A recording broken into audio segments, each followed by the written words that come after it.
오늘 누가복음 9장 우리가 함께 묵상합니다. 여러 주제가 9장에 나타나는데요. 먼저 예수님께서 12제자를 내보내시면서 그들에게 하나님의 나라를 전파하게 하십니다. 그런데 그냥 보내시지 않으시고 모든 귀신을 제어하며 병을 고치는 능력과 권위를 주셨다 그러셨습니다. 하나님의 나라를 전파하는데 그들의 동역자들, 제자들을 세우셨습니다. 그리고 그들에게 각종 능력, 행하심을 허락하시고 그 능력을 주셨다라고 하는 것이죠. 그렇게 해서 그들이 그 전도의 여행을 떠납니다. 아무것도 가지지 말고 지팡이, 배낭, 양식, 돈, 두벌옷도 가지지 말라. 그저 그냥 입은 옷 그대로 가진 것 없이 보내셨다라고 하는 것이죠. 그런데 중요한 것은 이 말씀입니다. 집에 들어가서 말씀을 전하는데 그들이 영접하지 아니하면 어떻게 할 것이냐 이거죠. 오늘 이 말씀이 마태복음 10장과 마가복음 6장에도 나오는데 마태복음 10장에서 제가 자주 인용했던 말씀 중에 하나죠. 복음을 전해서 그곳에서 평안을 빌고 그런데 그들이 그 복음을 받아들이지 않으면 어떻게 하라 그랬어요? 그 빈 평안이 누구에게 돌아간다? 빈 사람에게 돌아간다. 그러니까 얼마나 이 전도라고 하는 게 내가 복받는 길인가에 대해서 잘 기억하셔야 돼요. 저도 지금까지 여러 교회를 다니면서 성도들에게 또 믿지 않는 사람들에게 또 뭐 교회 나오지 못하고 있는 장기결석자들에게 주로 하는 게 빈 평안이에요. 평안을 비는 거예요. 복음으로서 평안을 빌면 그 사람이 받든지 안 받든지 교회가 받든지 안 받든지 결과적으로 그 빈 평안이 누구에게 온다? 저에게 오는 거예요. 저는 그래서 복받은 사람이라고 늘 말씀드리는 거예요. 지금까지 복음을 위해서 헌신하고 빈 평안이 얼마나 많겠어요. 그러니까 목회자가 다하는 그 평안이 얼마나 많겠어요. 여러분이 상상하는 것 그 이상 아니겠어요. 그래서 사실은 제자들에게 이런 말씀을 한 거예요. 너희가 그 복음을 전할 때 거절감을 두려워하지 말라는 거예요. 그 사람들이 그 복음에 대해서 어떻게 반응할지 아니면 그것을 그 빈 평안에 대해서 반응하지 않고 너희를 그 집에서 내쫓든지 상관없다는 거예요. 그 빈 것에 대해서는 너희가 다 그 빈 평안을 받게 될 것이라고 위로하시니까 얼마나 담대하게 복음을 전했겠어요. 결과적으로 이게 내게 복된 길이 되는 거예요. 거절감 그런 건 아무것도 아니에요. 그 사람들이 그 집에서 나를 쫓아내는 건 아무것도 아니라는 거예요.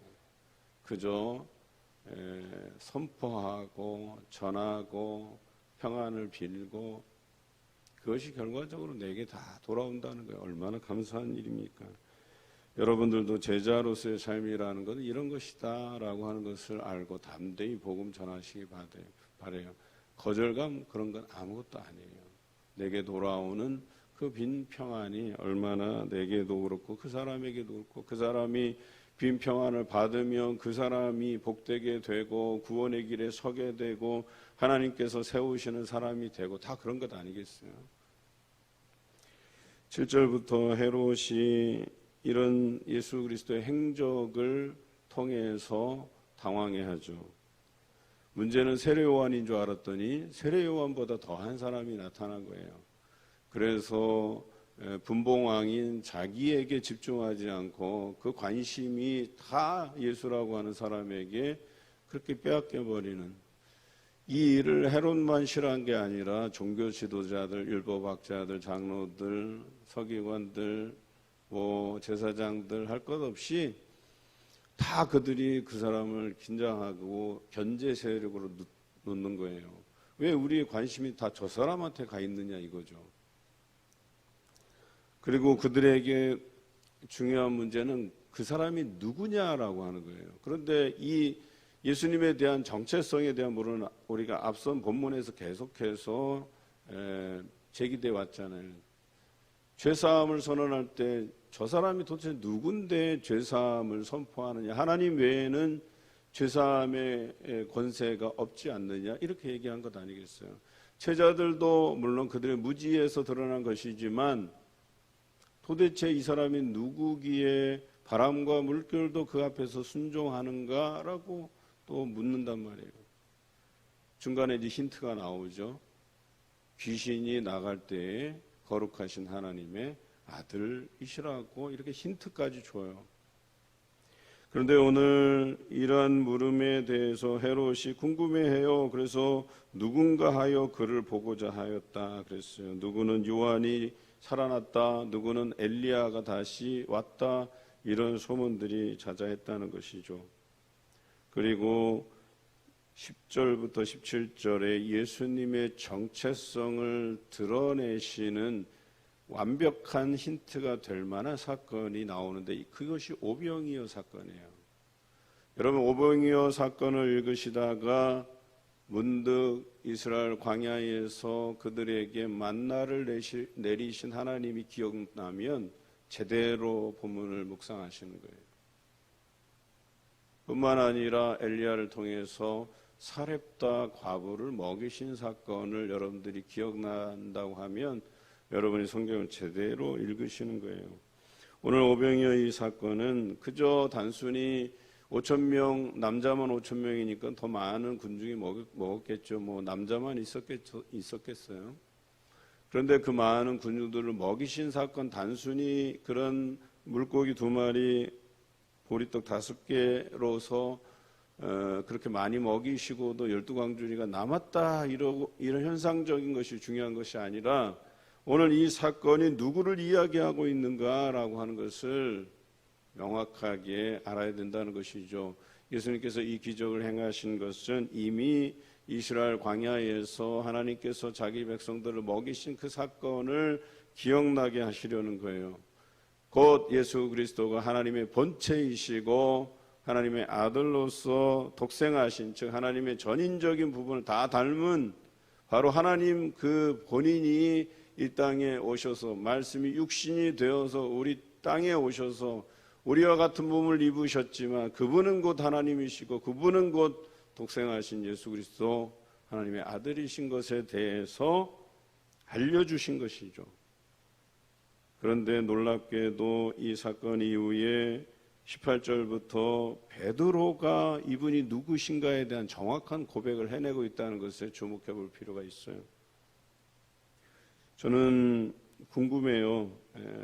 베드로가 과연 우리는 후세대니까 이것을 신학적으로 공부하고 해석학적으로 공부해서 알아낸 것이긴 하지만 즉석에서 하늘의 만나를 기억하고 이 급식이적을 이렇게 일으키신 예수님께서 하나님께서 보내주신 메시아 그리스도, 이 땅을 구원할 자, 자기 백성을 죄에서 구원할 자인 것에 대한 확실한 인식을 가지고 고백했을까라고 하는 것이죠. 성경에는 그렇게 고백하게 하시니까 성령의 역사라고 기록하고 있거든요. 아마 제 생각에도 베드로의 그 무지함 안에서 그것을 합리적으로 이성적으로 이해했을 리는 없어요. 그런데 그 믿음 없는 자가 성령에 힘입어서 고백하기를 하나님의 그리스도시다, 하나님께서 이 땅에 보내신 메시아 구원자, 자기 백성을 이 땅에서 그 죄에서 구원할 자라고 고백하고 있는 것이죠. 여러분, 사람의 지혜로서 고백되기가 참 어려운 거예요. 사람의 지혜로서 생각과 경험으로서 하나님의 뜻을 이해한다? 이거 어림없는 거예요. 불가능한 거예요. 우리가 하나님 앞에 지혜를 구하고 기도하고 그래서 성령의 감동하심을 통해서 영적인 안목으로 그것을 분별해내는 것이지, 그러지 않고서 하나님의 역사를 어떻게 이해하겠느냐라고 하는 것이죠. 그럼에도 불구하고 말씀을 통해서 이렇게 예수님께서 자신의 정체성을 드러내시고 성령의 역사를 통해서 그분이 누구신가에 대한 부분들을 부단히 우리에게 드러내셔요. 그런데 오늘 우리가 누가복음 9장에 이를 때까지 궁금한 것이 있어. 어떤 것은 사람들에게 말하게 하고 어떤 것은 말하지 못하게 하고. 간단하게 얘기하면 저들이 합리적으로 이해되지 않는 부분에 대해서는 알리지 않게 하시는 거예요. 오히려 그들에게서 혼란을 주기 때문에. 그러나 저들이 지금까지 구약에서부터 그 하나님 경험함에 대한 경험을 바탕으로 그들이 이해할 수 있는 범주에서는 얼마든지 전하게 하셨다라고 하는 것이죠. 그래서 비유를 베풀어도 그것을 알만한 이들에게, 제자들에게 이렇게 선포하시지, 이해도 못하는 자들에게 말씀하시지 않아요. 말씀하게 허락하시지도 않아요. 또 이해 못하는 이들을 위해서 비유를 풀어서 설명하시기까지 하신 분 아니십니까? 오늘 이러한 부분들을 이해하시면서 본문을 읽어가시면 좋겠어요. 그래서 36절에 보면 아무에게도 이르지 아니하니라 그랬어요. 이르지 아니하는 것은 뭐예요? 이 나타나는 것들을 저들이 이해하지 못하기 때문에 어느 순간이 되면 이해할 것이라고 하는, 성경의 다른 본문에 보면 너희가 거울을 보는 것 같이 희미하나 예수님이 오실 때에는 그것을 얼굴을 맞대어 본 같이 확실해진다, 이렇게 말씀하신 것 같아요. 오늘날에도 우리에게 불확실하게 전해지는 것들이 있어요. 우리의 판단을 유보해야 될 때가 있다라고 하는 거예요. 우리가 함부로 판단해서 결정할 문제가 아니라고 하는 것들이 우리 삶에서 종종 나타나기도 하죠. 하나님의 뜻에 내어 맡기고 또 예수 그리스도께서 오실 때에 그것에 대한 확실한 것들을 얼굴을 맞대어 봄같이 드러나게 하실 것이다. 하나님의 때가 있다, 이런 뜻이에요. 그래서 하나님이 정하신 그때에 그것을 깨닫게 하신다라고 하는 것이겠죠. 오늘 28절부터 마지막 절까지는, 36절까지는 변화선 사건의 이야기인데 마태복음 17장, 마가복음 9장에도 잘 나타나 있는 사건이죠. 그곳에서 그들이 영적인 황홀경을 경험하고 여기가 좋사오니 여기 초막셋을 짓고 여기서 삽시다 그랬어요.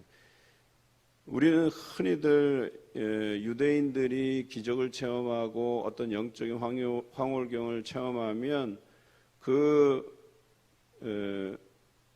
영적인 황홀경을 경험한 그 선에서 가장 즐거웠고 기뻤던 거기에서 멈추려고 하는 성향들이 있어요. 이게 얼마나 잘못된 것인가에 대해서 이야기해주고 있죠. 37절에 보면 이튿날 산에서 내려오시니 그랬어요.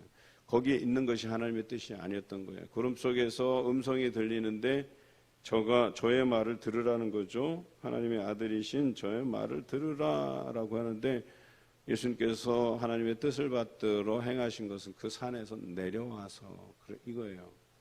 영적인 황홀경에 멈추지 말라는 거예요. 그런데 참 우리 교인들이 하지 말아야 될 것 중에 하나가 뭐냐면 과거의 경험에 매몰되어 있다는 거예요. 우리 교회가 몇 명까지 갔었는데 그게 뭐가 중요해요? 지금 우리의 지금 현실이 더 중요한 거죠. 코로나 이후에 회복되지 아니하는 여러 가지 면들, 이런 현실적인 부분에 우리가 그것을 놓고 아파하며 기도해야 될 때이지, 우리 과거에 어땠는데, 과거에 체육대회도 하고 과거에 뭐 이것도 활성화도, 과거에 이렇게 재미도 났는데 그게 뭔 상관이냐고요. 코로나 이후에 한국교회 현실을 여러분 정확히 아셔야 돼요. 지금 기간이 지나면서 교회가 더 회복된다라는 기대감을 가지고 시작했는데 회복되지 않고 있어요. 계속 주저앉고 있어요. 60% 넘을 때까지만 해도 희망적이었는데 다 정체예요. 더 이상 교회로 돌아오지 않고 있어요. 그래서 신학자들, 목회자들, 유수의 관계자들이 다 뭐라 그러냐면 다 잃어버린 양이 됐다는 거예요. 저들이 교회로 돌아오는 것은 그냥 불신자 전도하는 것만큼 어려운 지경에 처해 있다고 분석하고 있어요. 인구 절벽으로 인해서 다음 세대들은 당연히 줄었죠. 다음 세대 과거에 뭐 30명, 40명? 말도 안 되는 소리예요. 지금과 그때의 인구 비율로 하자면 지금이 더 나을 수 있다는 거예요. 근데 그저 단순하게 그렇게 비교하는 게 우리가 얼마나 어리석은 거예요. 그러니까 우리 지금 교회가 처한 현실에 대해서 우리가 얼마나 모르는지에 대해서 자각할 필요가 있다는 거예요. 그런데 이런 때 하나님의 뜻이 무엇인가를 묻는 지혜가 필요한 것이지. 그래서 오늘 여기 보면 영적 황홀경에서 그냥 멈추고 싶은데 그것을 허락하시지 않고 현실은 어때요? 산을 내려가서 귀신 들린 아이를 만나게 되는, 그리고 그들의 영적인 무지, 믿음 없음이 드러나는 결정적인 사건을 만나게 된다는 거예요.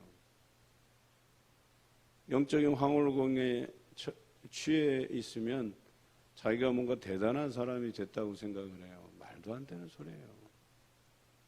영적인 황홀경에 있다 보면 그 과거에 매몰돼서 현재적 문제를 보지 못하고 이것을 해결하기 위해서 하나님 앞에 지혜를 구하지 못하는 어리석음에 처하게 된다는 거죠. 그래서 우리가 처한 그 문제에 대해서 우리가 어떻게 할 것인가에 대한 고민을 가지고 하나님 앞에 울며 불며 애통해하며 이것을 하나님께서 어떻게 풀어가실까에 대한 질문이 필요한 것이죠. 그런데 이 어리석은 사람이, 베드로가 그래서 다른 성경에서는 그렇게 메시아에 대한 제대로 된 고백을 하고 또 그 바로 뒤에서는 예수님 그런 고난이 예수님에게 없을 겁니다 라고 해서 사단아 물러가라 라고 할 만큼의 믿음 없음을 보이잖아요.